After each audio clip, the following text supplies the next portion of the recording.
Alors bonjour, donc là nous allons voir le connecteur logique implication, qui est un peu moins simple un peu moins simple à comprendre que les connecteurs qu'on a vus précédemment, donc non, ou et, mais qui est un connecteur très important, notamment dans le raisonnement mathématique. Voilà. Donc on va devoir voir sa table de vérité.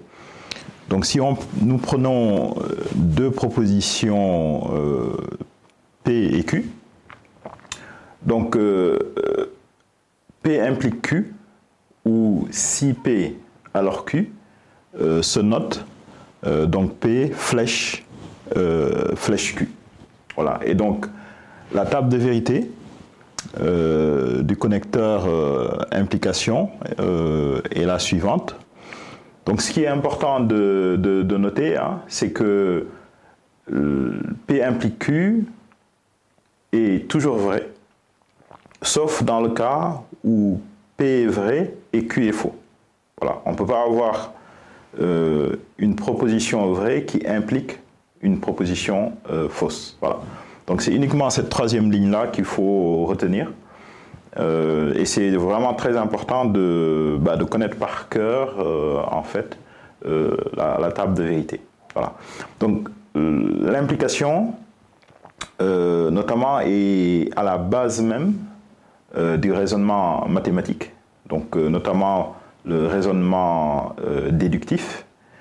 Dans le raisonnement déductif, en réalité, on a deux hypothèses, à savoir P est vrai et P implique Q est vrai, et la conclusion, c'est que Q doit être vrai dans ce cas-là. Voilà. Et donc ça permet, le raisonnement déductif permet donc, en partant d'une proposition P qui est vraie, progresser de proposition en proposition jusqu'à la conclusion avec le connecteur implication.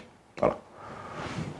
Donc, donc heureusement d'ailleurs que V vrai implique faux et faux, parce que sinon on partirait de propositions vraies et on ne pourrait pas aboutir à une conclusion qui est vraie. Voilà. Donc c'est cette troisième ligne de la table de vérité qu'il est important de retenir. Voilà. Donc on va voir quelques exemples pour illustrer les différents cas de figure de la table de vérité. Voilà.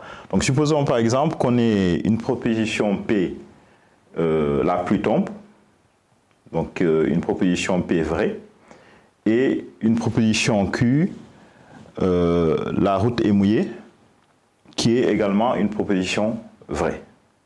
Dans ce cas, P implique Q va s'exprimer sous la forme si la pluie tombe, alors la route est mouillée.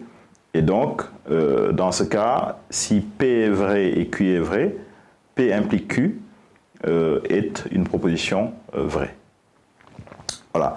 Donc, toujours à travers cet exemple-là, supposons maintenant que la proposition la pluie tombe soit une proposition fausse. Voilà. Et que, malgré tout, la proposition Q, la route est mouillée, soit une proposition vraie. Donc ce cas de figure peut très bien arriver, puisque la route peut être mouillée pour une autre cause que le fait que la pluie tombe. Donc par exemple, on peut très bien avoir de l'eau qui a été versée sur la route. Donc il n'a pas plu, mais malgré tout, la route est mouillée. Voilà. Et donc, P implique Q, dans ce cas, reste vrai. Voilà. Et donc, le fait que la route soit mouillée, c'est uniquement une condition nécessaire pour dire que la pluie est tombée. Voilà. C'est une proposition nécessaire, mais ce n'est pas une proposition suffisante. Voilà. Et donc, c'est pourquoi on dit que dans P implique Q, Q est une condition nécessaire. Voilà.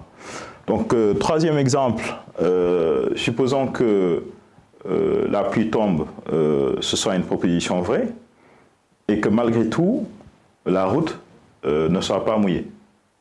Donc dans ce cas de figure, donc c'est le cas, je dirais, essentiel de la table de vérité. Donc on a une proposition P qui est vraie et une proposition Q qui est fausse. Et ça, c'est pas possible. Voilà. Parce que s'il pleut, nécessairement, enfin, le fait que la pluie tombe est suffisant pour que la route soit mouillée. Voilà. Et donc, du coup, P implique Q dans ce cas de figure est faux. Et c'est pourquoi, d'ailleurs, on dit que P est une condition suffisante pour que la route soit mouillée. Voilà. Et donc, dans P implique Q, donc P, on dit que P est une condition suffisante et Q est la condition nécessaire. Voilà. Donc c'est vraiment ce cas de figure-là qu'il est important de retenir. Voilà. Donc sachant que les autres cas de figure, dans les autres cas de figure, P implique Q est toujours vrai. Voilà. Et donc le dernier cas est le suivant. Donc c'est s'il ne pleut pas et si la route n'est pas mouillée, bon ça c'est tout à fait normal. Et donc dans ce cas, P implique Q est vrai, puisque l'affirmation correspondante c'est si la pluie ne tombe pas, alors la route n'est pas mouillée. Donc ça c'est tout à fait possible. Et donc faux implique faux et considéré mathématiquement comme une proposition vraie.